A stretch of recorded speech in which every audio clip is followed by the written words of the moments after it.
తాకట్లో ఉన్న మీ బంగారాన్ని విడిపించి ఆ రోజు ఆన్లైన్ రేటుకి కొంటాం. Sharma gold company. ఇవి కాంగ్రెస్ వాళ్ళని గెలిపించారనుకో, బీఆర్ఎస్ వాళ్ళని గెలిపించారనుకో, ఉజ్వల్ పైసలు ఎక్కడి చేస్తారు తెలుసా? మీ పన్నులు పెంచుతారు, ఇంటి పన్ను పెంచుతారు, నల్ల పన్ను పెంచుతారు, కరెంటు ఛార్జీలు పెంచుతారు. ఇంకా ఎక్కువ మాట్లాడితే మీరు రోడ్డు మీద నడితే కూడా ఆ రోడ్డు ట్యాక్స్ కూడా మీకు వేస్తారు. ట్యాక్సులు పెంచమంటారా? మీరు హుజరాబాద్లో ట్యాక్సులు పెంచకుండా అభివృద్ధి జరగాలంటే ఇవాళ పువ్వు గుర్తును మున్సిపల్ చైర్మన్గా గెలిపించి ఎక్కువ మందిని గెలిపించి మాకు అప్పచెప్పండి. ఢిల్లీ నుంచి హుజరాబాద్ గల్లీకి మేము పైసలు తీసుకొస్తాం. కాంగ్రెస్ వాళ్ళకు బీఆర్ఎస్ వాళ్ళకు ఓటేస్తే వాళ్ళు మీ ట్యాక్సులు పెంచి ఇవాళ జీతాలు ఇచ్చే పరిస్థితి లేదు. మీ ట్యాక్సులు పెంచి ఇంటి పన్ను నల్ల పన్ను పెంచి ఇవాళ జీతాలు ఇస్తారు. దాంతో కూడా అభివృద్ధి జరగదు. ట్యాక్సులు పెంచి అభివృద్ధి కావన్నా ట్యాక్సులు పెంచకుండా కేంద్రం నుంచి నిధులు తీసుకొచ్చే ఇలా పువ్వు గుర్తు భారతీయ జనతా పార్టీకి అధికారం ఇస్తారా? ఒక్కసారి మీరు ఆలోచించండి. ఇలా మేము కసితో ఉన్నాం, ఒక ఆతృతతో ఉన్నాం. ఇలా అందుకే ఏ సర్వే కూడా హుజరాబాద్లో ఏ గెలిచినా కూడా ప్రజలందరూ వారు వంశలకనే పువ్వు పువ్వు పువ్వు పువ్వు పువ్వు అంటున్నారు. ఇలా ఆలోచించడానికి ఇలా ఒక్కసారి అవకాశం ఏంటి? 10 సంవత్సరాలు బీఆర్ఎస్ వాళ్ళు ఉన్నారు. 10 సంవత్సరాలు బీఆర్ఎస్ వాళ్ళు ఉంటే ఒక్క రోడ్ గ్రామ పంచాయతీకి ఉన్నప్పుడు మున్సిపాలిటీ అయినాక హుజరాబాద్లో నాకైతే ఏం తేడా కనబడతలేదక్క, ఏ మార్పు లేదు. అరే ఒక్కసారి కరీంనగర్ చూడు ఎట్లా వేసినాము. ఇలా చేసే అవకాశం మాకు ఇవ్వండి. ఇలా చేసే అవకాశం మాకు ఇస్తే ఇలా మళ్ళీ వస్తారు కాంగ్రెస్ వాళ్ళు బీఆర్ఎస్ వాళ్ళు గిట్నే మీటింగ్ పెడతారు. మేము ఇది చేస్తాం, అది చేస్తాం, బండి సంజయ్ ఇది చేసినా మేము బాగా చెప్తాం. బుక్స కొట్టింది, ఈ బుక్స కొట్టించి మీకు ఇంటికి వంచినాం. ఇలా బీఆర్ఎస్ వాళ్ళు కాంగ్రెస్ వాళ్ళు పంచమని చెప్పారు. అడగండి 2500 రూపాయలు ఇవి అడగండి. కాంగ్రెస్ వాళ్ళను 4000 రూపాయలు ఇవి అడగండి. 2 సంవత్సరాల ఇయ్యనోడు 3 సంవత్సరాలు ఇస్తాడా? కాబట్టి నమ్మకండి.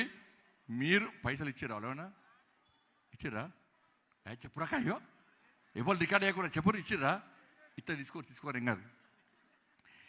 బీఆర్ఎస్ వాళ్ళు 11 సంవత్సరాలు సంపాదించుకున్నారు. మొత్తం కబ్జాలు చేసిరు, అవి చేసిరు, ఇవి చేసిరు, అన్నీ సంపాదించుకున్నారు. తెలిపని లేదా? కాంగ్రెస్ వాళ్ళు అయితే ఆ ఊరుమనంటే ఉన్నారు, రాకెళ్తూ ఉన్నారు. ఎప్పుడు అధికారం వస్తారా సంపుకుందాం అని చెప్పి మొత్తం కబ్జాలు చేసి వాళ్ళు సంపాదించుకున్నారు. వాళ్ళ పైసలు వీళ్ళ పైసలు అన్నీ తీసుకొని మా ఊళ్ళకి మాకు ఇచ్చుడు ఏమవుతుంది. కానీ ఎక్కడ ఓటు గుద్దాలో అక్కడ గుద్దురి, ఓటు నమ్ముకోకూరి. ఒక్కసారి భారతీయ జనతా పార్టీకి హుజరాబాద్ మున్సిపాలిటీని అప్పచెప్పండి. పన్నులు పెంచకుండా ఢిల్లీ నుంచి నరేంద్ర మోడీ గారిని ఒప్పించి ఈ హుజరాబాద్ మున్సిపాలిటీని అద్దంలా తీర్చిదిద్దే అవకాశం మాకు కల్పించండి. కనీస సౌకర్యాలు కల్పించే అవకాశం మాకు కల్పించండి. మీకు సేవ చేసే అవకాశం మాకు కల్పించండి. రోడ్లు కానీ, మోర్లు కానీ, లైటింగ్ కానీ, కమ్యూనిటీలు కానీ, పార్కులు కానీ, గుళ్ళు కానీ, బళ్ళు కానీ అన్నీ నిర్మించే అవకాశం మాకు ఇవ్వండి. బీఆర్ఎస్ పార్టీకి అధికారం ఇస్తే ఒక్క పైసా మీకు న్యాయం జరగలే. హుజరాబాద్ ఇంకా గ్రామ పంచాయతీ కంటే హీనంగా ఉంది. కాంగ్రెస్ వాళ్ళు 2 సంవత్సరాలు అయినప్పుడు కూడా ఒక్క పైసా హుజరాబాద్కి ఇయ్యలే. ఇంకా 3 సంవత్సరాలు ఇచ్చే అవకాశం లేదు. రాష్ట్ర ముఖ్యమంత్రి ఒక్క పైసా లేదంటున్నారు. కాబట్టి మీరందరూ హుజరాబాద్ ప్రజలందరూ ఓటు బ్యాంక్గా మారాలి. మాయ మాటలు, మోసపూరితమైన మాటలు నమ్మకుండా ఇలా ఢిల్లీ నుంచి పైసలు తీసుకొచ్చే బాధ్యతలు మాకు అప్పచెప్పండి.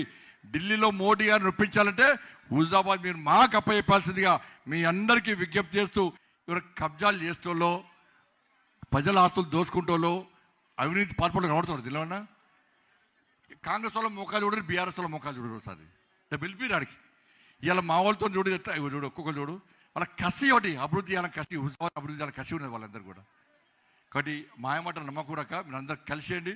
మీ వార్డుల్లో మీ ఓట్లు వేయాలి, మీ కుటుంబ సభ్యులతో ఓట్లు వేయించాలి, అందరితో ఓట్లు వేయించి ఇలా పువ్వుకి అప్పగిస్తే నిధులు వస్తాయని చెప్పి అందరు ఓట్లు వేయించాల్సిందిగా మీ అందరికీ విజ్ఞప్తి చేస్తూ అందరు ధైర్యంగా ఉంటున్నారన్న. మీరు ఇలా హుజరాబాద్లో ఏ సర్వే చూసినా కూడా ఇలా పువ్వు అంటున్నారు. మీ మీద ఇన్ని రోజులు మీరు పార్టీ కోసం కష్టపడ్డారు, ఇన్ని రోజులు పార్టీ గెలుపు కోసం కష్టపడ్డారు, మీ సనాతన ధర్మం కోసం కష్టపడ్డారు. కాబట్టి ఇలా హుజరాబాద్ ప్రజల ఆశీర్వాదం మీకుంటుంది. మనం అందరం కలిసి ఈ హుజరాబాద్ అభివృద్ధి లక్ష్యంగా మనం ముందు పోతాం. మిమ్మల్ని గెలిపిస్తారు ప్రజల ఆశీర్వాదం మీకున్నది. మిమ్మల్ని గెలిపించాక కేంద్రం నుంచి ఇలా వరద లెక్క నీళ్లు రావు, వరదలకు నిధులు తీసుకొచ్చే బాధ్యత నాదని చెప్పి ఇలా మీ అందరి ముందు ఇలా హుజాబాద్ మాట ఇస్తున్నా. అందరు కష్టపడి పనిచేయాల్సిందిగా మీ అందరికీ విజ్ఞప్తి చేస్తూ wish you all the best. మీ అందరికీ ఆ తల్లి అమ్మవారి ఆశీర్వాదం, ఈ హుజాబాద్ ప్రజల ఆశీర్వాదం మీ అందరికీ ఉండాలని చెప్పి ధైర్యంగా పనిచేయండి. మీ వెనుక నేనున్నా, నా వెనుక మా హుజాబాద్ ప్రజలు ఉన్నారు. ధన్యవాదాలు. భారత్ మాతాకి, భారత్ మాతాకి.